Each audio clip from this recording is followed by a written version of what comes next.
မှတ်တရဆိုတာငါတို့လူတွေရဲ့မှတ်ဉာဏ်တွေကလာတာလို့ထင်တာပဲကွာတချို့မှတ်တရတွေကြတော့လေဓာတ်ပုံရိုက်ပြီးတော့တင်ထားဖို့လိုပေမဲ့ချို့မှတ်တရတွေကြတော့ဓာတ်ပုံရိုက်ပြီးတင်ထားစရာတော့မလိုဘူးဂျင်းထဲမှာသူ့အလိုလိုနဲ့ရှိနေတာမမတ်ဝေနဲ့ပထမဆုံးစဆုံတော့ကအခုလိုတကြံမတိုင်ခင်တရက်အလိုပေါ့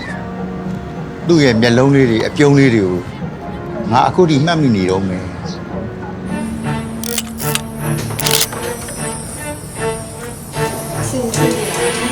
ဒီနေ့မှာမြေတန်းနေွယ်ညင်ညင်သာပြုံးပြ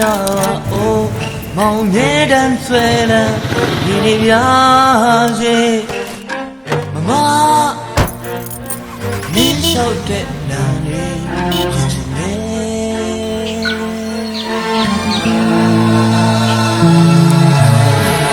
သူထိုင်မဲ့အနာတို့အိုးဒီနေ့ကွယ်ပခုံးလေးပေါ်မှာ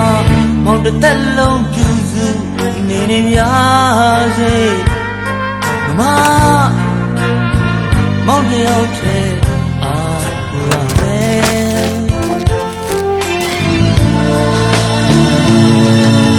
လုံးလုံးခေါ်ခြင်းခေါ်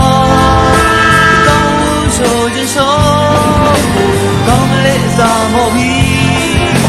မျက်စိတွေမိတ်ရှာ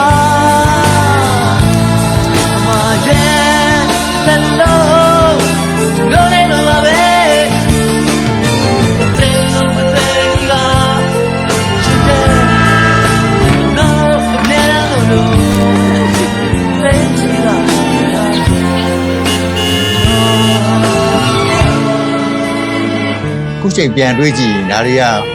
နေ့တနေ့ရလို့ပါပဲကွာဗရောက်ပန်းလေးတွေအဲ့ရင်တို့လေးတွေ